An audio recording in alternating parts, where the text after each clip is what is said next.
Live from Waterford and Dungarvan, this is Waterford at 1 News. Good afternoon, I'm Liz Reddy. Today's top stories. The planning application for the North Quays development has been submitted to Waterford Council. The Minister for Transport says there will be benefits for the Port of Waterford with Brexit. 13 new jobs will be created as retailer Screwfix opens its new store in Waterford today. And in sport, Paul Pogba's Manchester United comeback has been delayed due to illness.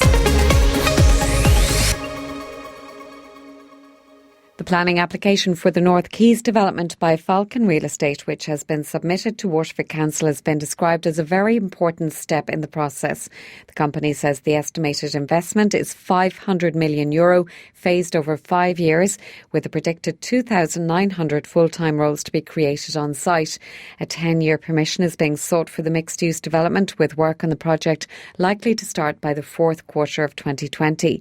Fine Gael Councillor John Cummins says a huge amount of work has gone into the proposal. Obviously, the council has completed its Part 8 in relation to the train station, the rock face stabilisation, the new road interchanges and the new bridge. So a critical element of it was for this planning application to come in to bring planning certainty. That has now happened. Hopefully it won't need to go out for further information and that it could be granted within a 6-week period.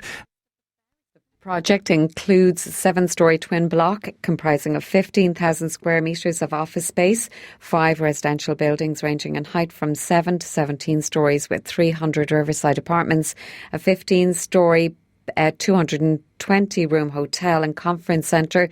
And Falcon say they're working closely with local authorities and government and state bodies to ensure the delivery of the 2 developments on the North Quays and in Michael Street. John Cummins says he's confident funding is in place on the developer side. They're talking to private equity funds and looking at partnerships with various different consortia in relation to various elements of the scheme. So certainly I'm sure they're well advanced in terms of the financing arrangements for their part of the development, just as we're very advanced on the council side in relation to the provision of the infrastructure part of the scheme. Meanwhile, a Waterford businessman believes the North Quays project is holding back other retailers from opening in Waterford city centre. Ronan Mulligan, who's the owner of pharmacy chain Mulligan's, says he believes WIT should invest in the North Quays, where the focus would be on education and innovation more than retail. He says the retail offering on the South Quays should be looked at before any major expansion in any other part of Waterford. I actually think the transport hub will happen. What happens beside it is a matter, of policy for either the private investors or the government. It's possible the South Quays should be considered as the first part of development before the North Quays. You're stretching the city. Maybe give the empty stores a rates break for 5 years to get open. Maybe build Michael Street first. We have all of these things that are sitting out there that need to drop, whether it's an airport, whether it's university, whether it's the North Quays. We've been talking about them all for long enough now, but they are huge catalysts to develop the city. The Minister for Transport says there will be benefits for the Port of Waterford with Brexit. Shane Ross welcomed the certainty following on from the general election in the UK. He was in Waterford yesterday where he got a short tour of the facility. We were delighted with what we saw there as well. The fact that they're actually paying the government a dividend now is something which is very, very encouraging for us. And we had a satisfactory outline of their plans for the future, which all look positive. It's a port which obviously, when Brexit arrives, when Brexit happens, may even benefit from it. But the fact that they've got direct routes to Rotterdam and elsewhere means that they won't be dependent on the British market or the British routes or on the land bridge. So things are looking pretty good. Waterford's Paddy Coffey says the primary reason he's retiring from politics is because he wants to spend more time with his family. The Fine Gael senator announced yesterday he would not be contesting the next general election. He spoke to Damien Tiernan on Daisha today. I had to be straight with myself, and that's why I decided to do what I have done. And the fire wasn't in the belly any longer for politics the way it needs to be. You need to be 100% committed. And when you're committed, you need to take the territory with it. And that territory is time. It's time away from your family. It is a sacrifice, whether people like it or not. And I know, look, politicians are well paid, and they are. But you're sacrificing a lot to do what you want to achieve. And I just feel I need to rebalance that now and refocus in my life. A man and a woman have died in a car crash after failing to stop for Gardaí. GSOC is conducting an examination following the collision on Butterfield Avenue in Temple Oak overnight. Casey O'Riordan reports. The nature in which the car was driving drew the attention of Gardaí. A patrol car pulled up alongside the vehicle at a set of traffic lights and it sped off. Gardaí indicated for the car to pull over, but it failed to do so. The driver lost control and crashed into a lamppost on Butterfield Avenue at around 1:30. Local councillor Pamela Kearns says the area wouldn't be considered a dangerous place to drive. I was trying to rack my brains to remember any history of accident, but I can't. So I'm not entirely clear on exactly the point it happened on, but ordinarily along the avenue there is no history that I'm aware of. The driver is described as having a bad driving history and may be a disqualified driver. The vehicle was not stolen but wasn't registered in the name of the man who was driving it. Casey O'Riordan in Temple Oak. 13 new jobs will be created as retailer Screwfix opens its new store in Waterford today.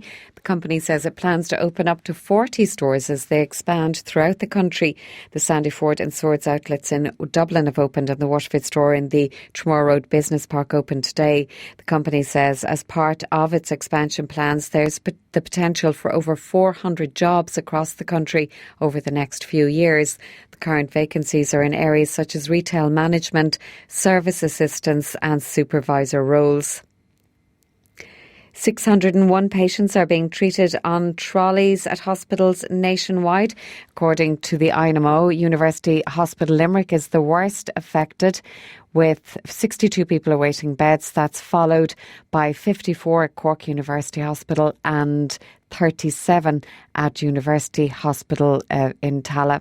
The HSE, meanwhile, is urging people with the flu to stay away from hospitals and GP surgeries to stop the virus spreading. A trip to either facility may spread the flu to people in at-risk groups, which could prove deadly, according to the Health Service. It's advising anyone who has the flu to rest at home, drink lots of fluids and take paracetamol or to ease any symptoms. Dr. Viva Hamilton, the HSE's National Clinical Advisor, is also reminding the public it's not too late to get the flu vaccine. The bottom line message is prevention is better than cure, so get your vaccination, wash your hands regularly and don't venture out if you've got flu, winter vomiting or respiratory syncytial virus. Stay at home and mind yourself. Events are continuing as part of the WLR Christmas appeal in aid of the St Vincent de Paul. Thousands of euro has already been raised through various fundraisers. Sun Life Financial have donated 600 to the appeal from their fundraising sports quiz. This brings the appeal total to €65,000 so far. WLR Sport. Paul Pogba's Manchester United comeback has been delayed due to illness. The France midfielder was expected to return to training this week after 11 weeks on the sidelines with an ankle injury. But manager Ole Gunnar Solskjaer has confirmed that Pogba will not be back for their clash with Colchester tomorrow night. Everton are expected to announce Carlo Ancelotti as their new manager by the end of the week. The former Chelsea, Milan and Real Madrid boss has arrived on Merseyside for talks with the Toffees about the vacancy. He was sacked by Napoli last week, while Everton are seeking a successor to Marco Silva. Liverpool's busy schedule continues this evening, while manager Jurgen Klopp is in Qatar with a first-choice squad for the Club World Cup. A youthful side are away to Aston Villa. Under-23 coach Neil Critchley will be proud to lead a group he's worked extensively with. I hope they go and play how I know they are capable of playing. There's no better feeling for a coach when the players who are representing you and you've got a relationship with go and play to their capabilities, and if they do that, then that's where my pride will come from. Clubs need to be protected going forward. That was the main message by officers and delegates at the recent Waterford GA convention. County Board Treasurer John Jackson says the clubs are the bedrock of the association. Of course, it's the grassroots of the association is the club. That's where it all begins. The people who go on to administration at county level must come through the club scene. The players that play inter-county hurling and football, they start at under 10s and under 12s within their own club and community. So that's where the bedrock is and that's where the grassroots is, and we should never lose that occasion. Connacht are set to install temporary terracing at the sports ground for Saturday's Guinness Pro 14 clash with Munster. It'll increase the capacity at the Galway venue to 8,129, and the Western Province say they've had huge demand for tickets. That's the latest on WLR. Our next bulletin is at 2.